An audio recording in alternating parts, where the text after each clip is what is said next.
गणेशपुर पार्कमा भर्खर लप पर्ने बेलामा यसो जिएफ बिएफ भएर घुम्न आइएको थियो। अनि अहिले बिए भएपछि लगभग झन्डै धेरै वर्षपछि लगभग 4-5 वर्षपछि घुम्न आइयो।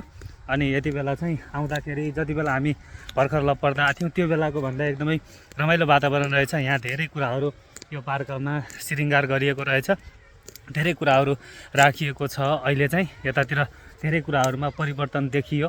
यहाँ मान्छेहरू पनि टन्नै घुम्न आउनुहुँदो रहेछ। आज ठ्याक्क शनिबारको दिन यतातिर ससुराली आएको बेलामा समय मिल्यो अनि यतातिर घुम्न जाउन त भनेर आएको।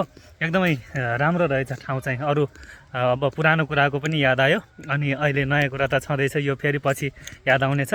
अहिले चाहिँ धेरै कुराहरू राम्रो भएको रहेछ यतातिर। यो पहिला चाहिँ फुलहरू पनि केही पनि थिएनन्, म तपाईँहरूलाई ब्याग यतातिर फुलहरू यो अनि गेट जस्तो बनाएको केही पनि थिएन। यतातिर तल ताल पनि बनाएको रहेछ अनि यतातिर यी नानीहरू पनि फोटा खिच्दैछन्, रमाउँदैछन् अनि आएका छौँ। तपाईँहरू पनि नजिकमै हुनुहुन्छ भने आउनु होला, रमाइलो गर्नु होला। यो भिडियोबाट छुट्टिन्छु। भिडियो कस्तो लाग्यो, जस्तो लाग्यो त्यस्तै लाइक कमेन्ट र सेयर गरिदिनु होला।